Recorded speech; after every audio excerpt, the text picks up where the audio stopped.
Hey, Algebra 1 peeps, Mr. Hayward here. We're working on the Chapter 7 review.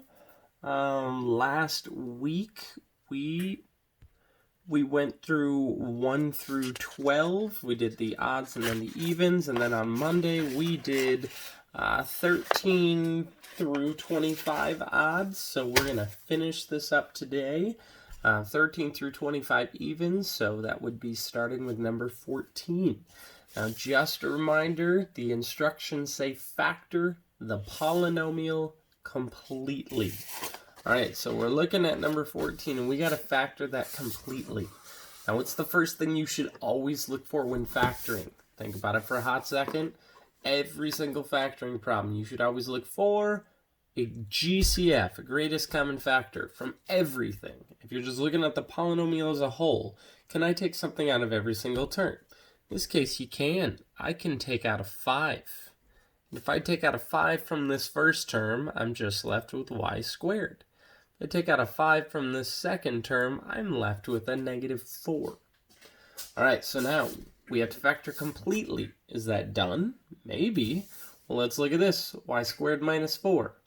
Well, shoot, that's not even a trinomial like we typically do. But it is a difference of two squares. Meaning, I can factor this into two binomials. It's going to have a plus and a minus. I'm going to take the square root of the first one. Square root of y squared is just y. Square root of the second one, the square root of 4 is 2. And I factored it. Y squared minus 4 factors in 2, y plus 2, y minus 2. Now, if you leave your answer like this, I'm going to be very sad because you've done almost all the work, but you forgot the original 5 that we pulled out, which needs to be in front. Now, if you don't believe me, in any order, you can take these three things, 5, y plus 2, y minus 2, multiply them all together, and you will get back to 5y squared minus 20. All right, let's keep going. Look at number 16. Same thing. We're going to try and factor this completely. Okay, so I'm going to look for GCF. So GCF, 3, 13, 10. You might say no, because between 3, 13, and 10, the only thing I could pull out is a 1, which is not helpful. But notice 3b's, 2b's, 1b. Every single term has at least one b. So what would it look like if I just pulled out a b? Well, in the first term, 3b's would go down to 2b's. In the second term that had 2b's, well, I took 1 away, so I'm just left with 1. And then the last term only had 1 b, so when I take it away, I'm left with no b's. Nice. Now we can kind of ignore this for a second, but don't forget that it's there for your final answer. All right, now I'm going to come off to the side here, and I'm going to make a t-chart because I had to factor this now. I'm trying to find two things that are going to add to that negative 13 that's in the middle. And two things that are going to multiply to, well, the last term and the first term multiplied together, 30. So two things that multiply to 30 add to negative 13. You can write out everything that multiplies to 30. 1 times 30, 2 times 15, 3 times 10, 5 times 6. You realize that none of those pairs are going to add to something negative. So you need negatives on everything. Negative 1 times negative 30. Negative 2 times negative 15. Negative 3 times negative 10.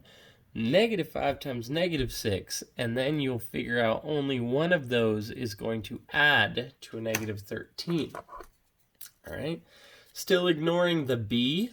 Now I've got 3b squared minus 3b minus 10b plus 10. I just took that 13b and I split it into the two pieces that we just found here.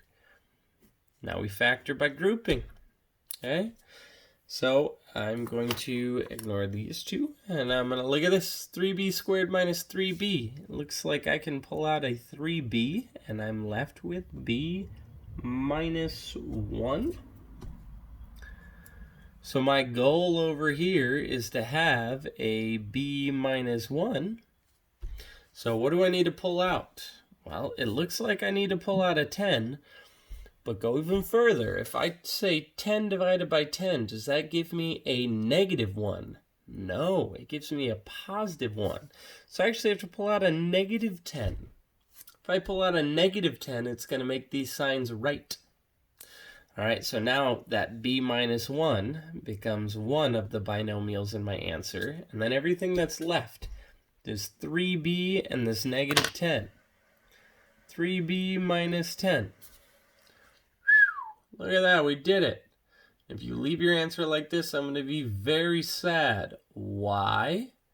Because you didn't remember that original b that we took out at the very beginning. So your final answer should say b times b minus 1 times 3b minus 10.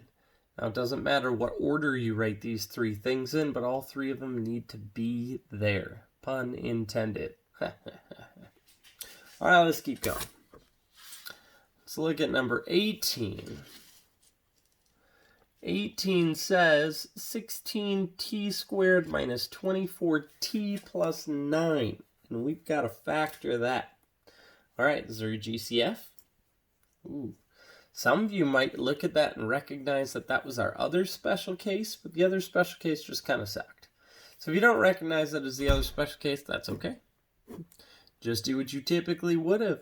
You'd say t-chart, two things that add to negative 24, and two things that multiply to, let's see, 16 times 9, which is 144. And you could write out everything that multiplies to 144. Hopefully, eventually, you'd come to the fact that negative 12 times negative 12 will multiply to 144, but these two numbers will add to a negative 24. All right, so that means I'm going to take this negative 24t and I'm going to split it into two different pieces, negative 12t, negative 12t. Now that I've done that, I can factor by grouping. So if I ignore the first two, between 16t squared and a negative 12t, it looks like I can pull out a 4t. And then I am left with 4t minus 3. Okay? Now I ignore these, and my goal again is to be left with 4t minus 3. So you got to think in your brain hole, what do you need to pull out to be left with 4t minus 3? Well, if I just look at the GCF, a lot of people will probably say 3. But negative 12t divided by 3 is not a positive 4t. I actually need to pull out a negative 3, just like we did before, right? Okay. So now, inside the parentheses, this stuff right here, 4t minus 3, awesome. I didn't even put my minus, whoops, 4t minus 3. Now, the stuff over here that's left over, 4t minus 3. Well, gee dang it. Now maybe you can see that it's the other special case.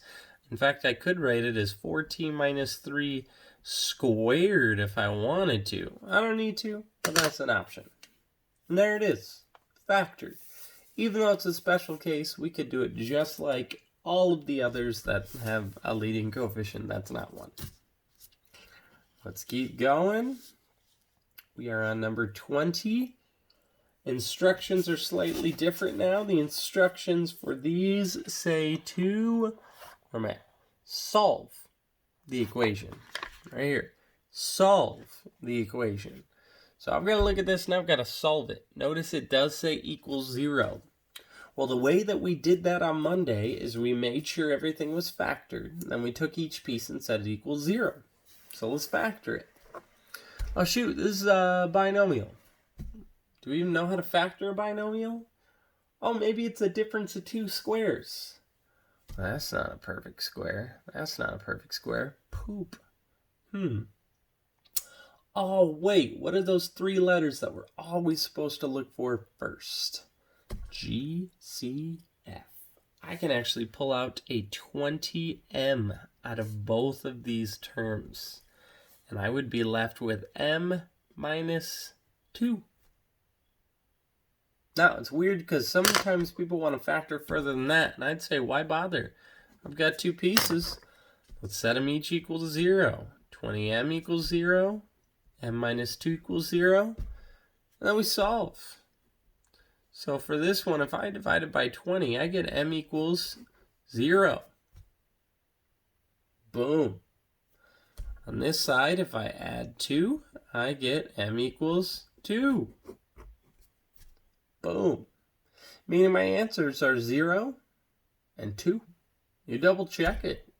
If I plugged in 0 here and here, it would zero out this entire left side. If I plugged in 2 here and here, this entire left side would come out to 0 as well. Try it if you don't believe me. Okay, last one on this page is number 22. Now, same thing as before, we got to solve, so we have to factor it first. But you might notice something. This does not say equals 0. Quick fix. If I were to add 10 on both sides, b squared minus 11b plus 10 equals, negative 10 plus 10 is 0. Hey, nice. So if it doesn't say equals 0, you can make it equal 0.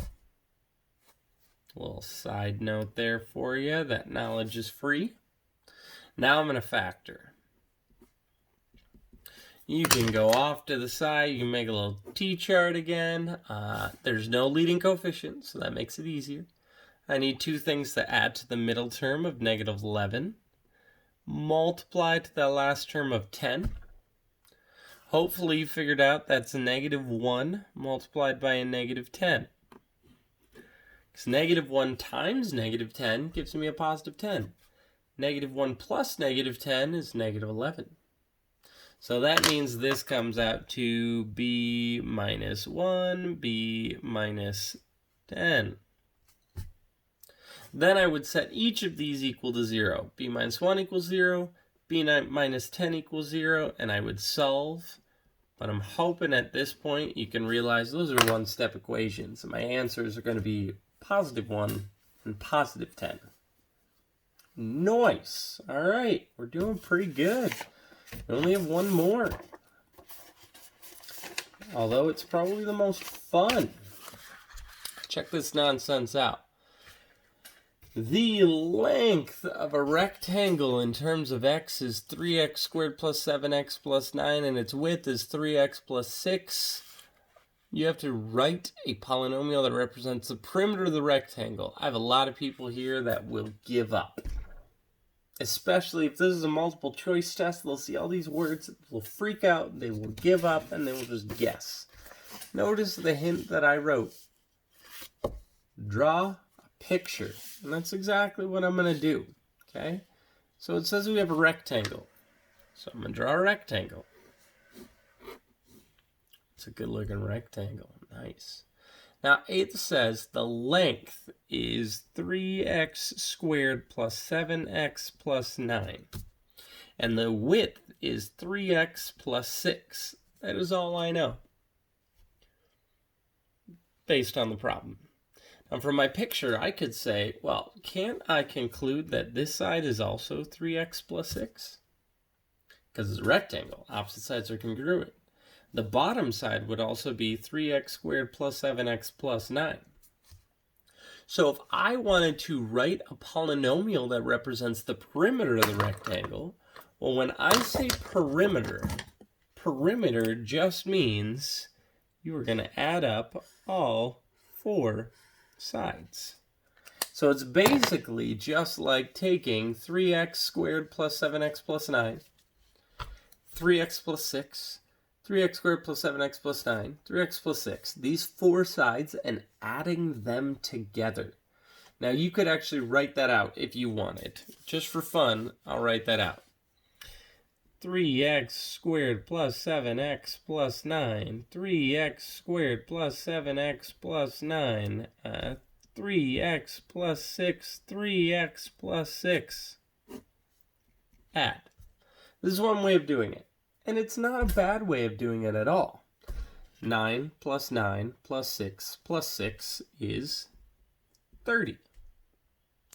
7x plus 7x plus 3x plus 3x is 20x. 3x squared plus 3x squared is 6x squared. And I'm done. Now, personally, how I would do it is I would look at this and I would say, let's see, perimeter equals, and then I would just do it by the picture. I would find all the things that say x squared. 3x squared, that's 6x squared. Okay, I'm done with those. Then all the things that say x. 3x, 7x, 3x, 7x. That's 20x. Cross all of those off. Then 6 plus 9 plus 6 plus 9 is 30. Cross all of them off. You can do it either way. Both will work. But this is your answer. 6x squared plus 20x plus 30. That was part A. Part B says, what is the perimeter if x equals 5? Shoot. Except for this right here is the perimeter. Make sure I spell that right. That is the perimeter in terms of x as a polynomial. So all you have to do is say, well, okay, if x equals 5, that just means I've got to take 5 and plug it in for these x's. So then, let's see, 6x squared plus 20x plus 30, but instead of x, I am going to write 5. Now it's just simple math. Let's see, 5 squared is 25.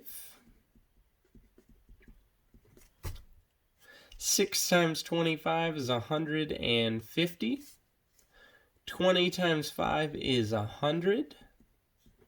150 plus 100 plus 30 is 280. Don't forget your units since it says feet right there.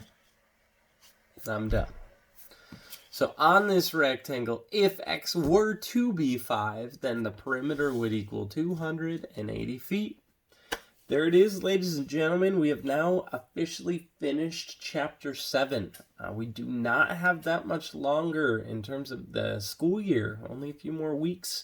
For the last couple weeks, we're actually going to be doing some online stuff, giving everybody else a chance to catch up on the stuff that they have not done yet. Please, please, please email me with any questions. I miss you all so much. I miss talking to you. So when people email me, it makes me happy. All right. Like I said, miss you. Hope to see you soon.